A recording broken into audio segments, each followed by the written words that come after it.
बिस्मिल्लाहिर्रहमानिर्रहीम। तो स्टूडेंट आज हमारे पास 6 लेक्चर है केमिकल कोऑर्डिनेशन के बारे में, जिसमें हम थायराइड ग्लैंड के डिजीज़ पढ़ेंगे। आपको पता है कि थायराइड ग्लैंड के दो किस्म के कंडीशन हो जा सकते हैं जिसकी वजह से डिजीज़ बन सकते हैं।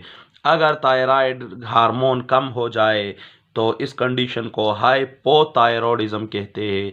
इसकी वजह से भी मसले बन सकते हैं। अगर थायराइड हार्मोन ज़्यादा हो जाए तो इसको हाइपरथायरॉयडिज्म कहते हैं। इसकी वजह से भी पहला कंडीशन जो हमारे पास है वो है हाइपरथायरॉयडिज्म। हाइपरथायरॉयडिज्म आपको पता है, हाइपर वर्ड जहाँ पर आ जाए ज़्यादा को कहते हैं।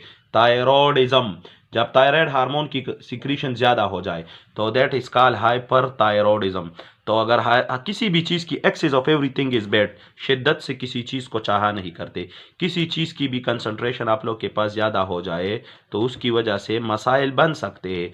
तो थायराइड हार्मोन की सिक्रीशन भी अगर ज़्यादा हो जाए तो मेटाबॉलिक रेट बहुत ज़्यादा इंक्रीज हो जाएगा, हीट प्रोडक्शन बहुत ज़्यादा होगी, ब्रेकडाउन बहुत ज़्यादा होगा, वेट लॉस होगा और नर्व और वेंटिलेशन रेट इंक्रीज हो जाएगा और आपके आइज के टिश्यू में स्वेल अप हो जाएंगे, एक्सोपेथेलियम, ये सारे मसले। बात ये है, इसमें कंडीशन है हाइपरथायरॉयडिज्म में जिसे हम कहते हैं ग्रेव्स डिजीज। एक एग्जांपल है हाइपरथायरॉयडिज्म का जिसे कहते हैं ग्रेव्स डिजीज। ग्रेव साइंटिस्ट था, बात की समझ आ गई। बहुत से लोग कहते हैं इसे ग्रेव डिजीज ले कहते हैं कि ये इंसान को ग्रेव यानी कब्र तक पहुंचा देता है। नहीं जी, ग्रेव साइंटिस्ट था, बात की समझ आ गई। इसके मैकेनिज्म को समझना बेहद जरूरी है कि ग्रेव डिजीज में क्या होता है। पहली बात यह है कि इस असल में ये एक ऑटो इम्यून डिजीज है। ग्रेव डिजीज क्या है? ऑटो immune disease है। When your own immune system attack on your own body part and cause a disease that is called autoimmune disease। Mechanism क्या है ग्रेव डिजीज का? तो पिछले lecture में मैंने आपको बताया था कि आपके पास ये होता है हाइपोथैलेमस। हाइपोथैलेमस से ब्लड गुजर रहा होता है। जब हाइपोथैलेमस देख लेते हैं कि ब्लड में T3 T4 की कमी है तो हाइपोथैलेमस फौरन सिक्रीट कर देता है TRF hormone, thyrotrophin releasing factor. Hypothalamus के साथ कनेक्ट होता है एंटीरियर पिट्यूटरी, पोस्टीरियर वगैरह। हम यहाँ पर एंटीरियर पिट्यूटरी की बात करते हैं। हाँ, TRF आकर एंटीरियर पिट्यूटरी से कहते हैं कि शाबाश आप TSH सिक्रीट करो। वहां से TSH सिक्रीट हो जाता है। अब TSH जाकर यहाँ पर थायराइड ग्लैंड होता है। TSH जाकर थायराइड ग्लैंड से कहता है कि आपने जाकर TSH जाकर क्या करें, थायराइड ग्लैंड से कहता है कि आप क्या करें, आप T3 और T4 हार्मोन सिक्रीट करें, T3 और T4। तो नॉर्मल मैकेनिज्म तो ये होता है, ये जो मैंने बताया कि T3 और T4 हार्मोन की जब कमी आ जाती है ब्लड में तो हाइपोथैलेमस उसे डिटेक्ट कर लेता है। Hypothalamus TRF thyrotrophin releasing factor secrete करके एंटीरियर पिट्यूटरी को कहता है कि आप शाबाश TSH सिक्रीट करें। TSH जाकर थायराइड ग्लैंड से कहते हैं T3 T4 सिक्रीट करें। ये नॉर्मल मैकेनिज्म है। अब जी TSH, लेकिन इस नॉर्मल मैकेनिज्म में ये फायदा होता है कि जब T3 और T4 हार्मोन लास्ट में सिक्रीट हो जाते हैं और ब्लड में T3 और T4 की कंसंट्रेशन नॉर्मल हो जाती है तो खुद ब खुद वो ब्लड जब हाइपोथैलेमस से गुजरता है तो हाइपोथैलेमस को पता चल जाता है कि T3 T4 की कमी पूरी हो गई। तो हाइपोथैलेमस फिर ये सारा मैकेनिज्म ब्लॉक कर देता है, स्टॉप कर देते हैं नेगेटिव फीडबैक मैकेनिज्म के जरिए। इस तरह ये एक नॉर्मल प्रोसेस चलता है। लेकिन एक बीमारी है ग्रेव्स डिजीज, उसमें यह हो जाता है कि ये जो TSH है ना, सपोज मैं अपनी तरफ से एक बात कह रहा हूं, सपोज इस TSH का इस तरह स्ट्रक्चर है, वाई शेप स्ट्रक्चर है, सपोज मैं कह रहा हूं जस्ट समझाने के लिए। इसी तरह TSH ही की तरह एक दूसरा आप लोगों के पास केमिकल आ जाता है, वो असल में एंटीबॉडी होता है। एंटीबॉडी आप जानते हैं, special type of glycoprotein which are produce by plasma cell. Plasma cell blood में होते हैं, ठीक है, बी सेल, ठीक है।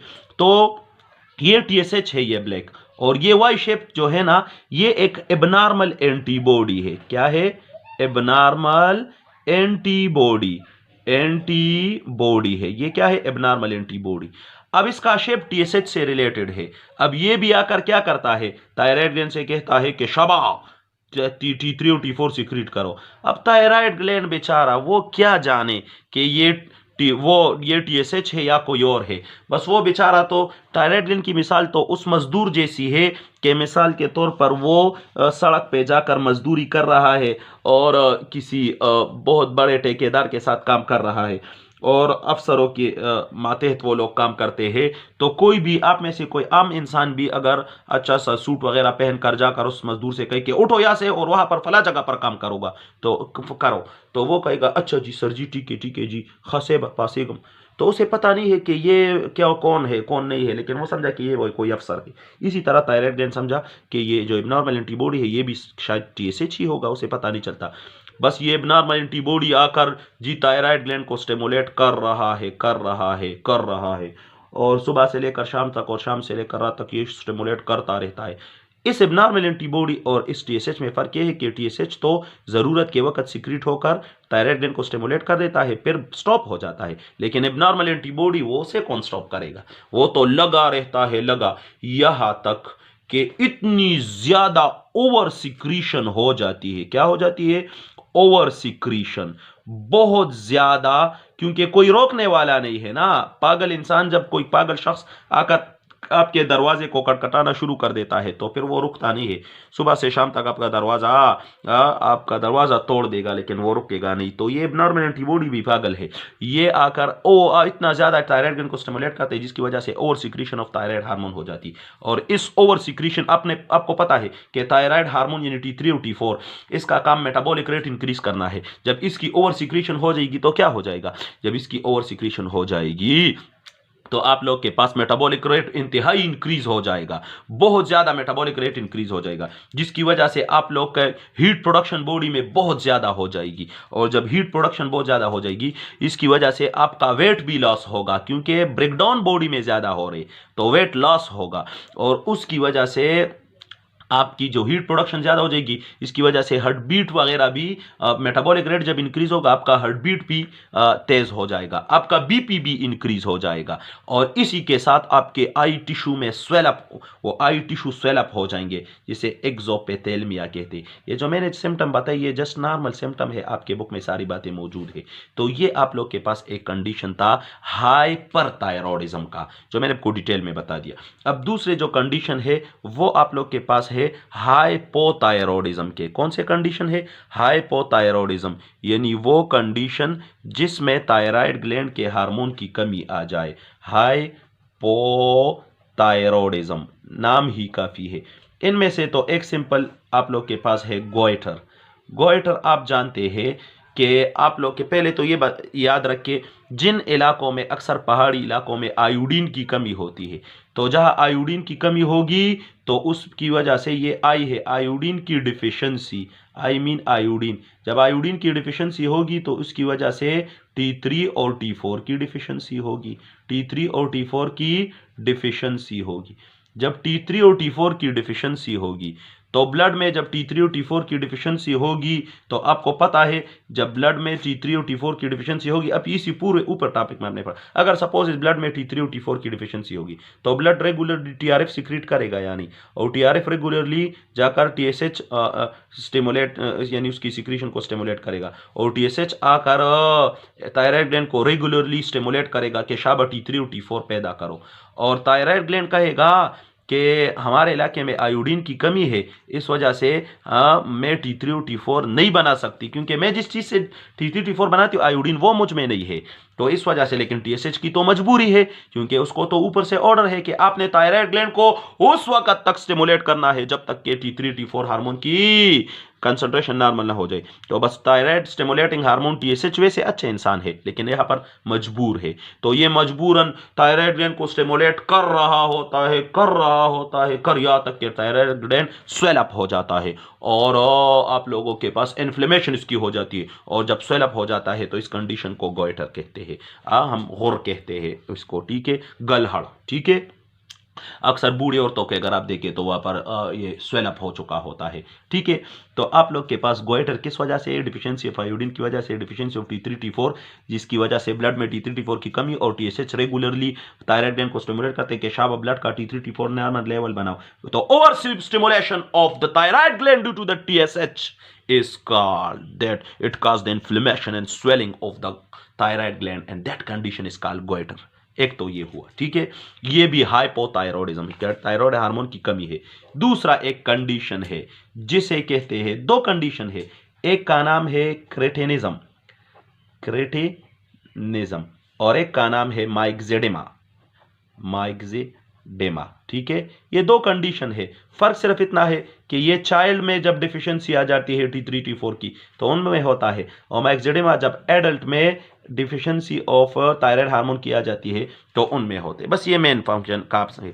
अब मैंने इससे पहले भी आपको बता दिया कि इन हार्मोन की ज़्यादा इंपॉर्टेंस वैसे तो सब लोगों में है, लेकिन चाइल्ड में बहुत ज़्यादा है, क्योंकि चाइल्ड में डेवलपमेंट ऑफ डिफरेंट सिस्टम हो रहा होते और उसमें कमी आ जाए तो ये जो क्रेटिनिज्म है इसमें अगर इस चाइल्ड में T3 T4 हार्मोन की कमी आ गई तो improper development of nervous system भी होगा, NS, improper development of muscular system, reproductive system भी होगा, स्केलेटल सिस्टम भी। अब नर्वस सिस्टम की जब इम्प्रॉपर डेवलपमेंट होगी ये बच्चा मेंटली रिटार्डेड होगा, तो मेंटल रिटार्डेशन होगी इस बच्चे को, क्या होगी? Mental retardation. आपके बुक में सिम्टम वगैरह डिटेल में है, जस्ट मैं समझा रहा हूं। मस्कुलर सिस्टम बिल्कुल बच्चे के मसल बिल्कुल वीक होंगे, बिल्कुल बमरीबस, बिल्कुल ठीक था। रिप्रोडक्टिव सिस्टम इतना कमजोर होगा, इवन यहाँ तक कि इनफर्टिलिटी भी कॉमन है इसमें, अनफर्टाइल होगा, इसके बच्चे नहीं होंगे अक्सर, अगर बहुत ज्यादा जमाने तक इसमें ये ना रहा। और आप लोग के पास स्केलेटल सिस्टम, बोन तो इतने वीक होंगे तो शेडू की भी रासरा, तो बोन इसके बहुत ज्यादा वीक होंगे, और भी बहुत से प्रॉब्लम इस बच्चे में होंगे इन हार्मोन की कमी, इसकी बॉडी का साइज वगैरह भी कम होगा, इसमें ग्रोथ बहुत स्लो होगा, और एडल्ट में भी अगर इस हार्मोन की कमी आ जाए तो मसले बना सकता है। लेकिन बच्चों में मेंटल रिटार्डेशन था, परमानेंट उनका ब्रेन कमजोर होगा, उनका माइंड, ये सब कुछ, मेमोरी सब कुछ कमजोर होगा। लेकिन एडल्ट में अगर थोड़े से वक्त के लिए इस हार्मोन की कमी आ जाए तो उसे मेंटल रिटार्डेशन नहीं, उसे मेंटल स्लगनिश कहते हैं। उसे क्या कहते हैं? मेंटल स्लगनिश, आपके बुक में है। यानी थोड़ा सा, आपने देखा होगा कभी कभी आप लोग स्टडी कर रहे होते हो, एकदम आपका दिमाग काम छोड़ देता है और आप बुक को बार बार देख रहे हो, कुछ समझ नहीं आती। ठीक है, तो ये क्या होता है? ये अक्सर इन हार्मोन वगैरह, या आपकी बॉडी में ग्लूकोज की ब्लड की कमी आ जाती है, ब्लड में ग्लूकोज की कमी आ जाती है, या इस तरह हार्मोन की कमी, तो इसे मेंटल स्लगनिश कहते हैं। इसके अलावा आप लोग के पास यानी माइक्सेडेमा में एडल्ट में इसकी बॉडी का वेट इंक्रीज होगा और इसका लो मेटाबॉलिक रेट होगा, और इसके हेयर फॉलिंग आप लोग के पास कॉमन होंगे, बाल इसके गिरेंगे, लेथर्जी कॉमन होगी, काहिलपन, सुस्ती वगैरह। ठीक है, ये सारे सिम्टम आप लोग के पास माइक्सेडेमा के हैं। तो आपको पता चल गया कि T3 और T4 बहुत इंपॉर्टेंट हार्मोन है, इसकी कमी जब आएगी तो आपके पास बहुत ज़्यादा मसले मसाइल पैदा होंगे। तो ये आप लोगों के पास T3 और T4 के हार्मोन की कमी और ज्यादती के बारे में कुछ बातें थी। अब इसके बाद जी तीसरा हार्मोन जो हमारे पास है वो थायराइड ग्लैंड का, वो है कैल्सिटोनिन।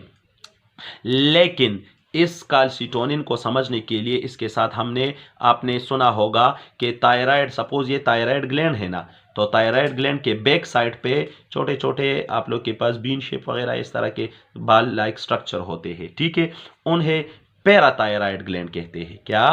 पैराथायराइड ग्लैंड कहते हैं। और पैराथायराइड ग्लैंड से एक हार्मोन सिक्रीट होता है जिसका नाम है पैराथार्मोन, पैराथारकोल नखा, पैराथार्मोन। तो पैराथायराइड ग्लैंड से पैराथार्मोन सिक्रीट होता है और थायराइड से कैल्सिटोनिन सिक्रीट होता है। क्या सिक्रीट होता है? कैल्सिटोनिन।